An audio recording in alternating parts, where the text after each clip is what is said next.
அனைவருக்கும் வணக்கம். நாங்கள் 6ஆம் வகுப்பு படிக்கும் மாணவிகள். ஊராட்சி ஒன்றிய நடுநிலைப் பள்ளி பூனைமஞ்சேரி காட்டாங்குளத்து வாசிப்பு இயக்கம். கதையின் பேர் ஏன் வேர்க்குது. நுழை 30. பட்ட மேசை, நடுவே ஒரு டம்ளர், பக்கத்தில் ஒரு கண்ணாடி. டம்ளருக்கு வேர்க்குது, கரண்டி பார்க்குது. ஜன்னல் திறந்திருக்கு, ஏன் வேர்க்குது. மழை காலம்தான், ஏன் வேர்க்குது.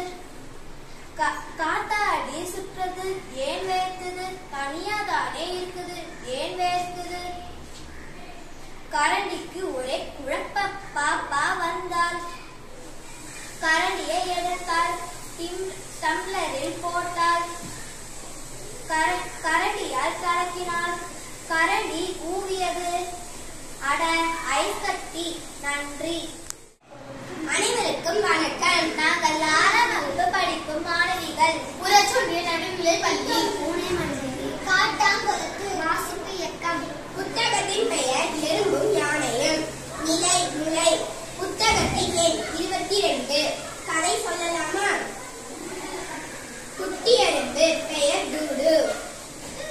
டூடு யோசித்தது, நான் ஏன் குட்டியாக இருக்கேன்? பெரிய உருவமாக மாறலாம். யாரை போல மாறுவது? சிங்கம் போல மாறலாம். வேண்டாம், உணவு இல்லை என்றால் கோபம் வரும். மானை போல மாறலாமா? வேண்டாம், யாராவது வேட்டையாடுவார்கள். பறவையை போல மாறலாமா? வேண்டாம், கூடு கட்ட மரம் இல்லை. டூடு கடைசியாக வந்தது. இங்கே ஒரு யானை கூட்டம். யானை நண்பா, உன்னை போல மாற வேண்டும் டூடு சொன்னது.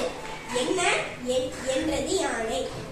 உனக்குத்தான் பிரச்சனை இல்லை என்பது டூடு.